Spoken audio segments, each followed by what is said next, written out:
Vocês já me conhecem, eu sou a professora Aline de Reumatologia da Sanari e sou coordenadora de Clínica Médica, para quem também não me conhece. E aí a gente vai continuar com as nossas soft skills. E é muito importante nessa sala Novo Normal a gente abordar coisas diferentes, coisas que vocês querem saber, mas que não tem, às vezes, um material, uma coisa teórica. E é muito importante para quem está estudando para uma prova, vocês que estão estudando, às vezes, para residência médica, ou quem já se formou, que está estudando para um concurso público, veio essa pandemia e muita gente ficou desmotivada. Foi a coisa que aconteceu, assim, que as pessoas mais falam para a gente, olha, eu quero saber o que eu posso fazer para nessa pandemia, nesse enclausuramento, a minha motivação, ela melhorar, eu conseguir melhorar a performance nos meus estudos.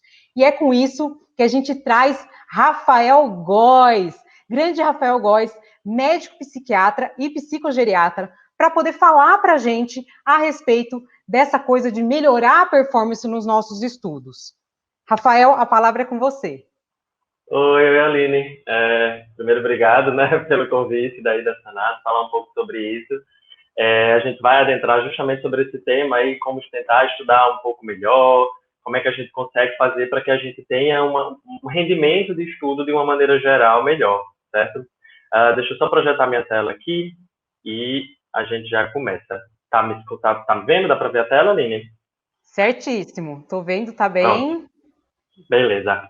Ótimo. Então a gente vai começar falando um pouquinho sobre essa questão de como melhorar nossa performance nos estudos, mas eu queria já começar decepcionando um pouco as pessoas, porque eu imagino que muita gente veio aqui atrás de uma fórmula mágica para conseguir estudar melhor, a técnica perfeita, ou a última medicação, o último colina, azul de metileno, ou whatever que as pessoas estão pesquisando aí para tentar estudar melhor, e eu já decepciono vocês, eu não vou falar sobre essas coisas, tá, gente? Na realidade, eu vou adentrar um pouco sobre tudo isso, mas vocês vão ver que, na realidade, em alguns momentos eu vou falar muito lugar comum, muitas coisas que vocês até já provavelmente sabem, mas que talvez eu consiga sistematizar isso de uma maneira que fique mais claro para vocês, certo? Vamos tentar começar falando sobre a questão básica. Eu sou psiquiatra, né? Então eu preciso começar falando para vocês que vocês precisam ter uma boa saúde mental para conseguir estudar melhor, por um motivo muito básico, né? Vocês precisam ter o juízo no lugar para conseguir aprender alguma coisa nova, né? Tanto a doença psiquiátrica, ela pode atrapalhar o seu aprendizado. Então, se você estiver deprimido, se você tiver transtorno bipolar numa fase aguda, se você tiver uma série de outras doenças psiquiátricas, isso pode atrapalhar o seu aprendizado, mas mais importante do que isso, certo? A importância que a gente tem das emoções para a gente conseguir aprender melhor, né? A gente aprende muito mais aquilo que a gente gosta, né? E o que a gente gosta ou deixa de gostar está muito relacionado às coisas que a gente faz ao longo do semestre ou ao longo daquela fase. Então, se eu estou brigando com meus pais estão se separando, se eu briguei com meu namorado, se eu fiz uma série de coisas que deixaram minha vida um pouco mais confusa, claramente eu vou gostar menos daquele semestre, vou gostar menos daquelas disciplinas e isso vai virando uma cadeia. Então, vocês precisam ter o juízo no lugar para conseguir aprender direito, certo?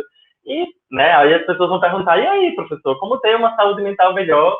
E aí é o primeiro momento que eu vou decepcionar vocês, né, que a gente quer aquela coisa da fórmula fácil, do comprimido para ter uma saúde mental melhor, né, os 6 passos para conseguir ter uma saúde melhor, só que, na realidade, saúde mental é uma coisa muito ampla, você precisa fazer exercício físico, se alimentar bem, dormir bem, tentar equilibrar obrigações de lazer, e perceba que eu estou usando a palavra equilibrar, né? Então não significa que você tem que estar no lazer o tempo inteiro, nem na obrigação o tempo inteiro. Tem que ter um equilíbrio entre essas coisas, não ficar nesse combo, né? Hoje em dia que as pessoas têm de rede social e TV. Cuidado com o uso e o abuso excessivo de álcool e de drogas. Algum aplicativo de mindfulness, de yoga, meditação, isso ajuda você a ter uma saúde mental melhor, ou fazer terapia, né? De uma maneira mais ampla. Eu não vou adentrar muito nessa questão da saúde mental em tempos de pandemia, apesar de ser até o tema do Congresso, mas porque eu acho que já tem sido muito discutido isso, eu só falo essas duas primeiras coisas. Então, se organize, estabeleça novas rotinas. Como assim? Muita gente, na hora que foi estudar nesse período de pandemia, simplesmente pegou a rotina que tinha habitualmente e tentou adaptar para dentro de casa, só com o fato de você não estar saindo. Só que, na realidade, você tem que criar novas rotinas, você tem que criar novos hábitos, você tem que estar um pouco mais, você tem que estar diferente de alguma maneira, porque aquela situação é diferente. Então, você tem que criar uma rotina diferente para você conseguir voltar a render bem no estudo, voltar a ter uma boa produção no estudo. Indo para as questões mais objetivas, digamos assim, de como estudar melhor, as duas primeiras coisas que eu falo são essas duas aí. Então, trabalhe a sua motivação, entenda que você tem que estar motivado para conseguir estudar, pense aonde você quer chegar. Então, eu, por exemplo, odeio ortopedia, certo? Mas, né, tive que estudar para conseguir terminar minha faculdade. Então, o que é que eu fiz?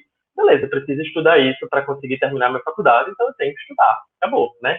Entender que cada pessoa funciona de um jeito, de que cada um tem as suas preferências, cada um tem o seu estilo. Então, eu vou falar aqui de algumas técnicas mais objetivas de estudo, mas, na realidade, você vai ter que ver o que é que funciona para você e o que é que não funciona para você, certo? E essa questão de que quantidade versus qualidade do tempo, né? Se você estudar bem durante pouco tempo, é muito melhor do que você estudar durante muito tempo, só que superficialmente ou mal. Essa discussão que existe muito hoje em dia, né, que para quem estuda essas questões de estudo, né, tem muita discussão sobre isso, sobre essa questão de material impresso versus material digital. A maioria dos estudos hoje em dia mostram, pelo menos, que material impresso parece ser um pouco melhor. Primeiro porque ele não cansa os olhos, né, você consegue mais tempo olhar para o livro, né, para alguma coisa que esteja impressa. E segundo que o material impresso, livro, né, não tem pop-up, não tem notificação, não tem coisas ali aparecendo para lhe distrair, certo? Mas eu, particularmente, não sou nem um pouco contra materiais digitais. Acho que na nossa realidade atual, isso não só é legal, como é importante que você também estude por meios digitais, porque é mais barato, porque ninguém tem mais espaço físico para ter 30, 40, 60, 100 livros em casa para conseguir estudar tudo. Ninguém vai ficar gastando milhões de folhas de papel para ficar imprimindo cada artigo que você tem que estudar. Então, você pode utilizar os meios digitais com determinado cuidado, né? Diminui um pouco o brilho da tela, faça pausas mais frequentes, use alguma lágrima artificial, né? Os oftalmologistas podem falar um pouco mais sobre isso, né? E entender que estudar é um processo, né? Não é uma coisa bruta, no sentido que para você estudar é isso aqui. Estudar é um processo que você tem que ir fazendo aos poucos, que você tem que ir aprendendo a estudar e que isso muda ao longo do tempo. Então, quando eu tinha 15 anos, eu estudava de um jeito. Quando eu estava na faculdade, nos meus 22 anos, eu estudava de outra maneira. Hoje, aos meus 30 anos, eu já estudo de uma maneira completamente diferente, certo? Isso vai mudando e isso é um processo que você tem ao longo do dia e ao longo da vida toda, certo? Partindo para algumas coisas mais objetivas, primeira coisa, né, revisar, sempre importante, né, novamente aquela questão dos lugares comuns, né, que eu vou falar hoje ao longo dessa aula. Quanto mais vezes você aprende, mais vezes você vê aquela informação, melhor para você, certo? Isso vai fazer com que você aprenda mais, você acesse aquela informação com mais facilidade. Uma coisinha mais objetiva, relembrar é melhor do que reler. Como assim? Você vai revisar um determinado tema, antes de abrir o livro, tenta parar e pensar, tipo, mas esse capítulo fala sobre tal coisa, eu lembro que tinha aquela informação, tinha aquela tabela que era muito importante, eu acho, de eu saber. Enfim, de tentar resgatar aquilo de maneira espontânea, antes de você abrir o livro e, de fato, ver aquilo que você está vendo, certo? E quanto mais ativa a metodologia de estudo, melhor para você, porque ela vai lhe cansar um pouco mais, mas, em compensação, vai fazer você aprender mais. E aí, partindo para as técnicas específicas de estudo, né? Elas estão aí elencadas numa hierarquia de importância, no sentido de que as primeiras, elas ajudam você a aprender, mas não tanto quanto as últimas, certo? E aí, a que é mais utilizada, né? Destacar ou grifar, circular, fazer uma linha embaixo, né? Uma técnica de estudo que todo mundo utiliza com muita facilidade, mas aí eu faço 2 adendos sobre isso. Primeiro, se você está grifando tudo, você está grifando errado, tá? Grifar ou destacar é as coisas mais importantes e as coisas essenciais do capítulo. Então, se você sair destacando tudo, no final você não vai aprender nada. De preferência, use intensidades diferentes de destaque. Tipo, se eu uso uma caneta, eu circulo, faço uma linha numa coisa que é importante, boto uma ondinha numa coisa que é muito importante e circulo aquela coisa que é, tipo assim, definidor naquele capítulo. Ou se eu uso um grife, eu posso usar grifes de cores diferentes, eu posso usar o grife na horizontal e na vertical, enfim. De você, de alguma forma, colocar intensidades diferentes para que isso seja hierarquizado na sua cabeça na hora que você está aprendendo. Uma técnica também muito utilizada, muito, muito útil, né? O uso de resumo, mapa mental. A Saná gosta muito de mapa mental. O mapa mental é você usar palavras-chave para tentar hierarquizar aquele conhecimento. O uso de resumo eu não vou nem explicar, né? Mas só um adendo sobre essa questão do resumo. Aquela questão de quanto mais ativo, melhor. Então, melhor do que você destacar e fazer Ctrl+C, Ctrl+V daquela informação, é melhor você ir lá e escrever com as suas palavras, isso ajuda você a fixar melhor aquela informação, ou uma técnica simples, como a elaboração de perguntas. Então, você terminou ali o seu capítulo e você vai lá e tenta elaborar algumas perguntas que ajudem a responder aquele capítulo, que ajudem a resumir aquele capítulo, e quando você for revisar, você só lê essas perguntas, por exemplo, certo? Interrogação elaborativa é você se fazer perguntas ao longo do estudo para tentar fazer conexões entre as informações. Autoexplicação também sei que muita gente já fez, que é você dar aula para você mesmo, seja na frente do espelho, seja você até gravar uma aula ou alguma coisa desse tipo. Então, terminou o capítulo, você tenta ir lá na frente do espelho e resumir aquele capítulo em 5 tópicos, ou resumir aquele tema em 5 minutos, enfim, alguma coisa nesse sentido. O estudo intercalado prática distribuída, que é basicamente você intercalar os seus estudos, você tentar não estudar o dia inteiro a mesma coisa, certo? Então, de manhã eu estudo tal coisa, no fim da manhã já é tal coisa, à tarde eu estudo tal coisa, e eu quero estudar endocrinologia, eu estudo na segunda, na quarta ou na sexta, porque quando eu estudo reumatologia, por exemplo, já que a Aline é reumatologista, estou estudando osteoartrose, depois eu vou estudar, 2 dias depois eu vou estudar artrite reumatoide, que é um diagnóstico diferencial, e você já faz a conexão entre esses dois conhecimentos, você relembra algumas coisas que você estudou de osteoartrose para conseguir aprender as coisas de artrite reumatoide, e dessa maneira você vai tentando elaborar o seu conhecimento. E a técnica de estudo com maior evidência é teste prático, é você responder pergunta, é você ir lá praticar no paciente, é você, de alguma forma, praticar aquele conhecimento, que é a maneira máxima que você consegue fixar aquela informação de alguma maneira. Então, perceba que tem dezenas de técnicas. Você vai usar a que se adaptar melhor a você, a que der mais naquele tempo que você está precisando ter. Eu tenho uma semana toda para estudar, então eu vou usar uma técnica mais ativa. Eu tenho que fazer um estudo mais rápido, eu vou usar uma técnica mais resumida, mais rápida, só para me ajudar a fixar aquilo ali de alguma maneira, certo? Então, você vai tentando utilizar isso a partir das suas preferências, das suas vontades, aquilo que eu falei. Estudar é um processo, e é um processo muito subjetivo, né, de alguma maneira. Algumas coisas paralelas, mas que ajudam você a estudar melhor. Ter organização, né? Então, você fazer uma tábua de rotina, que pode ser uma coisa de horários fixos. Segunda de manhã, quarta de manhã, sexta de manhã eu estudo tal coisa, à tarde eu estudo tal coisa, à noite eu já estudo tal coisa, ou uma lista de atividades. Essa semana eu quero estudar isso, e eu vou tentando praticar aquilo de alguma maneira. Traçar cronogramas, metas, objetivos, e uma coisa que eu destaco, do macro para o micro. Como assim? Aquela manhã é minha manhã de estudar endócrino e reumato. Mas eu não vou, no início da semana, eu vou lá e defino, de endócrino, eu quero estudar tal artigo. De reumato, eu quero estudar o capítulo de osteoartrose de reumato da apostila do Sanar. Então, quanto mais específico você for ali naquela meta de estudo, melhor vai ser para você conseguir cumprir ela, certo?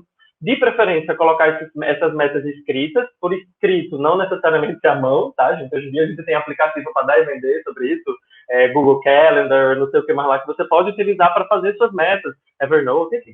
Você pode utilizar para fazer suas metas e você ir estudando aquelas metas que você definiu, sendo aí, obviamente, discretamente maleável. Se você conseguir cumprir 60%, 70% das suas metas, meu amigo, você já está melhor do que a maioria da população, tá?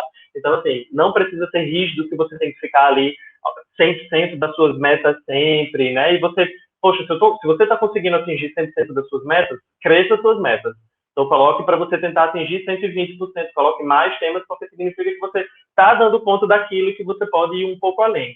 E troque experiências de estudo com alguns colegas de trabalho, sem se comparar demais, certo? Assim, evitar essa comparação excessiva, mas e aí, amiga, como é que tá?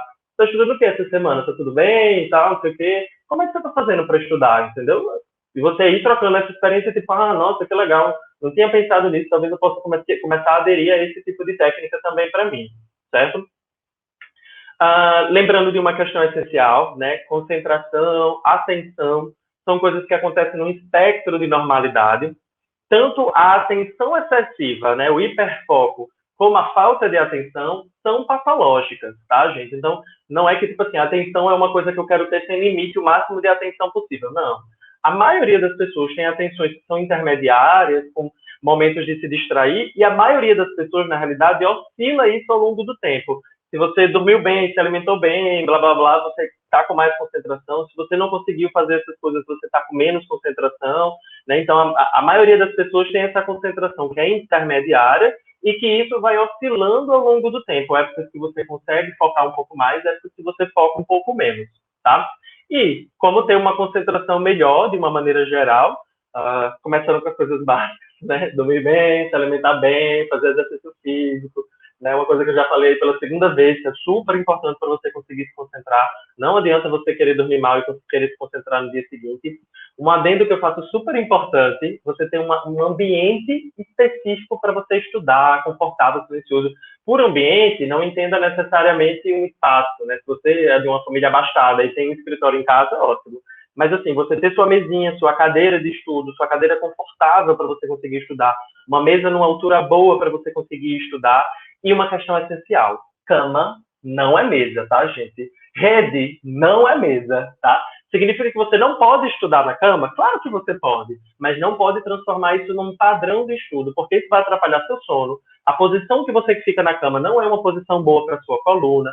Muito provavelmente você vai ter uns cochilos no meio do seu estudo, certo? Então você precisa separar. Então este ambiente aqui é o meu ambiente de concentração, esse aqui é o meu ambiente de distração, de olhar meu celular e de dormir, certo? Então separe esses espaços de alguma maneira. Trabalhe e foco, como eu falei, com os aplicativos de mindfulness, né, de atenção plena. Não ache que fazer mindfulness, o mindfulness na realidade, né, é como se fosse o yoga ou a meditação sem a questão religiosa envolvida, sabe, assim, de transformado numa técnica objetiva. E não entenda o mindfulness como se tu tem que passar uma hora em ômega, né, pensando nas coisas da vida. Não tem nada a ver com isso. Mindfulness é uma técnica bem objetiva de foco, de controle de emoção, de controle de ansiedade. E a grande vantagem é você faz por aplicativo hoje em dia. É muito fácil você fazer isso por aplicativo. Se desconecte das outras coisas, então use e abuse do modo não perturbe do seu celular. Evite fazer 2, 3 coisas ao mesmo tempo, porque isso vai diminuir sua concentração. Vocês viram na palestra anterior que essa é uma característica da nossa geração, de fazer tudo isso ao mesmo tempo, mas isso dificulta a nossa concentração. Então, se você quer aprender de fato um tema novo, recomendo que você assista lá só aquilo, faça só aquilo. Eu quero revisar aquele tema, tem um vídeo aqui do Sanaflix sobre esse tema. Beleza, enquanto eu estou lavando uma louça, eu posso assistir esse vídeo, isso não tem problema, certo? Mas se é para aprender, faça só aquilo, porque isso vai ajudar você a focar um pouco melhor. Algumas técnicas de controle de tempo, a mais conhecida é a técnica de Pomodoro, né, em que você coloca um timer. Tem várias técnicas de controle de tempo, eu estou falando dessa de Pomodoro porque era a mais conhecida, tá? Você divide o seu tempo com um timer, e que você coloca pausas durante o seu estudo. A técnica de Pomodoro, especificamente, coloca 30 minutos como um Pomodoro, em geral, e você separa isso em 25 minutos estudando ou trabalhando e 5 minutos de pausa, que você se levanta, toma uma água, se espreguiça, conversa com alguém, responde uma mensagem no WhatsApp e volta. Tanto o período de estudo como o período de pausa é para você colocar um timer. Se você não está conseguindo atingir essa meta de 25 minutos, começa com tempos menores. Eu faço 15 minutos de estudo, 15 minutos de pausa, e depois eu vou tentando aumentar 20, 10, 25, 5, e dessa maneira você vai tentando estabelecer o seu controle de tempo. Porque isso é uma característica, né? Existe um tempo máximo que a gente consegue se concentrar. A nossa concentração ela não é ilimitada. Eu não consigo passar 10 horas concentrado numa determinada coisa. Normalmente, o nosso tempo de concentração gira em torno ali de 20 minutos, podendo ser mais ou menos, a depender da pessoa, da situação, do sono, da alimentação, enfim. Então, com esse tempo mais ou menos de 20 minutos é o tempo que a gente consegue se concentrar, tá? Então, por isso que essas técnicas de controle de tempo, elas são importantes. Algumas características só para a gente finalizar. Então, primeira coisa, respeite o seu sono, tá? Gente, evite privação crônica de sono, o impacto disso para a sua concentração, aumenta a avidez por doce, tira a sua disposição para fazer exercício físico, aumenta o risco de doença psiquiátrica, aumenta o risco de doença cardiovascular. Então, durma bem, respeite o seu sono. Não é incomum um paciente chegar no meu consultório pedindo remédio para ficar acordado e ele sair com orientação de higiene do sono, na realidade, certo? Então, aquela coisa de que, tipo, não, mas eu durmo pouco e fico super bem. Sei que você fica super bem, estou sabendo. O impacto que isso vai ter a longo prazo é muito grande. Não vou ficar adentrando aqui nas questões de higiene do sono, isso, numa pesquisa no Google, vocês conseguem saber. Então, se exponham à luz nos momentos certos, tem horários regulares para dormir e para acordar, tem um ambiente de sono adequado, com cama, travesseiro, silencioso, escuro, né? Evite ficar muito tempo na cama, porque o seu corpo deixa de entender que aquele é um espaço, um local para você dormir. Evite o uso excessivo de café ou de outros estimulantes. E para a gente finalizar, conversar um pouquinho sobre essa questão do uso de medicações ou de drogas, sejam elas legais ou ilegais, para tentar melhorar a nossa cognição, né? Sejam remédios para dormir, né, sedativos, hipnóticos, sejam psicoestimulantes, que hoje em dia, de longe, são os mais utilizados, né? A Ritalina, o Adderall, que não existe no Brasil, mas modafinil, algumas medicações para Alzheimer, etc.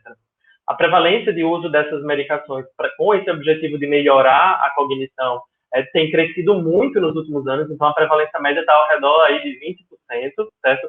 Nos Estados Unidos, a depender da fase de vida, mesmo em crianças e adolescentes, né, a galera no high school, ainda assim tem uma prevalência de uso, e a galera no college, né, na faculdade, meu amigo, a prevalência de uso chega até 1/3 dos alunos. Esse estudo da Suíça é bem interessante, que ele especificou cada um dos usos, tentou ver os motivos pelos quais as pessoas usavam, achou uma prevalência média de uso geral desse tipo de medicação ao redor de 13%. O detalhe é, a prevalência de TDAH no mundo inteiro fica ao redor de 3 a 5%. Então, assim, perceba que as pessoas estão usando muito mais do que deveriam esse tipo de medicação e etc. para tentar ter, de alguma forma, um acréscimo de performance durante a faculdade, o trabalho e etc. Isso tem uma relação muito grande com essa questão da maneira como a nossa sociedade funciona hoje em dia, né? Essa sociedade de performance, de desempenho, que a taxa de burnout tem crescido muito ultimamente, porque no processo de ser, né, a melhor pessoa daquilo, a gente acaba se esgotando nesse processo e, né, faz com que a gente tenha que fazer de tudo para conseguir ter o melhor desempenho possível, porque a gente tem que ser a melhor pessoa naquele tema, porque fulaninho sabe mais do que eu, então eu tenho que saber tanto quanto ele. E o quanto isso pode ser nefasto, né? Você render bem, você ter um bom rendimento de vida, isso é ótimo. Mas você render demais, né? Você ultrapassar a sua capacidade de lidar com aquilo, é péssimo para você fisicamente e psicologicamente. E o curioso é, a evidência científica do uso dessas medicações para pessoas normais, para as pessoas que não têm o TDAH, é zero, tá, gente? Eu coloquei aí que tem alguma evidência para alerta, função executiva, concentração, mas na realidade, para ser sincero com vocês, é zero, tá? O efeito é placebo. Para não dizer que não tem efeito nenhum, a maioria dessas medicações, Ritalina, Adderall, Modafinil, principalmente são as mais utilizadas, ajudam você a ficar acordado. Ok, tem esse efeito, tá? Mas fora isso, mais nada. O curioso é que esse efeito placebo é muito legal, sabe? Tem um documentário do Netflix, que chama Take Your Pills, que ele fala um pouco sobre essa questão desse aumento de uso das medicações e tudo mais, desse tipo de medicação, e eles fizeram lá uma pesquisazinha e viram que, né, quando saía de uma determinada prova, as pessoas faziam pesquisa dizendo se achava que tinha ido bem ou não na prova. E eles viram que as pessoas que tomavam Adderall, que tomavam psicoestimulantes de alguma maneira, saíam da prova achando que tinham ido super bem na prova, porque essas medicações são estimulantes, então dá ali aquela certa euforia, aquela certa empolgação. Só que quando ia ver na nota, era igual a de todo mundo. A média das notas das pessoas que tinham tomado medicação não estavam acima da média das notas das demais pessoas que não tinham tomado medicação. Então você saía da prova achando que tinha ido ótimo, mas na realidade você foi igual a todo mundo, né? E obviamente essas medicações têm uma série de riscos, né? Algumas de tarja preta pelo menos viciam, mesmo café, né? Pode viciar. Pode piorar a ansiedade para quem tem quadros ansiosos, tem risco cardiovascular, alterações de sono, especialmente se você toma isso à noite. Fora essa questão eu coloquei entre aspas essa palavra bonita de expectativas de alta eficiência alteradas, né? Que é a maneira bonita que eles falam de, tipo, você desenvolver um certo vício psicológico, digamos assim, de você achar que você só teve aquele rendimento naquela prova, você achar que só conseguiu passar no vestibular porque você tomou aquela medicação, e isso é extremamente nefasto para a nossa psique, né? Você achar que só conseguiu aquele desempenho porque você está tomando uma medicação. Mano, isso faz muito mal para a gente. Então, parem de usar essas medicações. Infelizmente, a evidência de uso delas é baixo. O risco-benefício não compensa. É melhor vocês se exercitarem, se alimentarem bem, fazerem exercício físico, enfim, né? Ter todos esses hábitos saudáveis de vida, porque o impacto físico e mental disso a longo prazo, principalmente, é muito melhor do que você ficar se entupindo de medicação. Beleza, pessoal? Era mais ou menos isso que eu tinha para falar para vocês, certo? Espero que eu tenha ajudado vocês aí a concentrar um pouco mais nos estudos de vocês, certo? Que vocês consigam, de alguma maneira, melhorar a performance de vocês nos estudos e que as coisas fiquem melhores para você estudar aí durante essa fase. Muito bom, Rafael, gostei bastante, e ainda mais que você enfatizou muito essa coisa que o Brasil quer saber, né? A gente quer saber qual é a evidência do uso dessas smart drugs, ainda mais para a gente que é médico, né? Então a gente está, eu imagino que os alunos de medicina tenham uma porcentagem de uso maior do que as outras populações, né? Porque a gente tem uma pressão gigantesca, né, de conteúdo durante a faculdade, a Isso. prova de residência é O muito, né, acesso da rígida gente pra a essas gente. medicações é muito mais fácil, porque, fulaninho, faz aqui uma receitinha para mim, por favor, entendeu? Pede para o residente, pede para qualquer pessoa, A exato, né? Leu ali meia automedicação, dúzia de coisas, acha que sabe sobre aquilo e, tipo, não, dá para tomar, tranquilo, vê os amigos usando, e tipo, fulaninho tá tomando e eu não tô tomando, tá, tipo, 4 pessoas da minha turma estão tomando e eu não tô tomando, eu vou tomar também, né?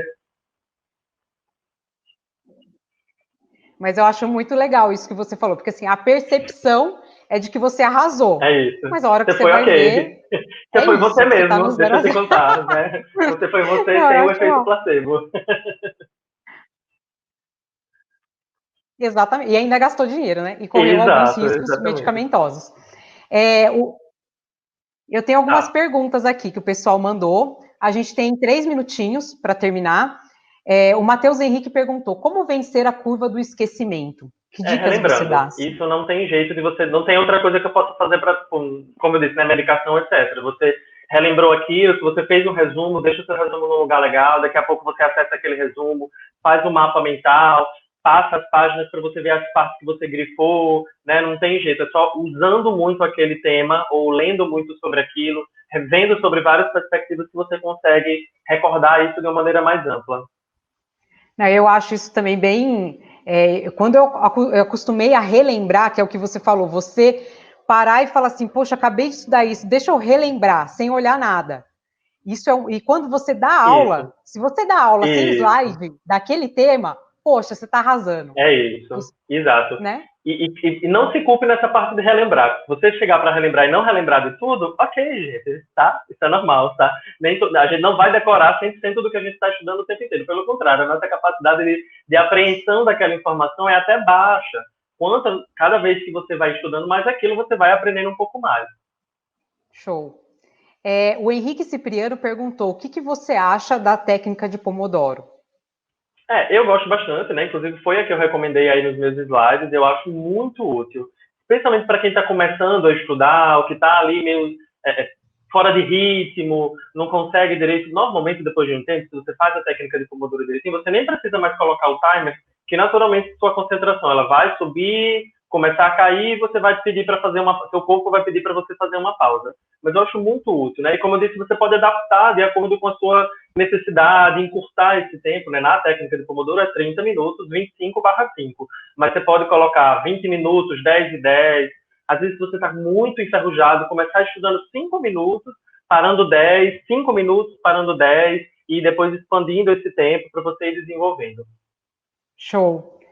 Tem mais algumas perguntas lá, mas não vai dar tempo, gente. Desculpa, mas vocês têm aí o Instagram do Rafael, né? Manda mensagem, pergunta, porque isso é um assunto bem quente que o Brasil quer saber, né? E a gente precisa disso.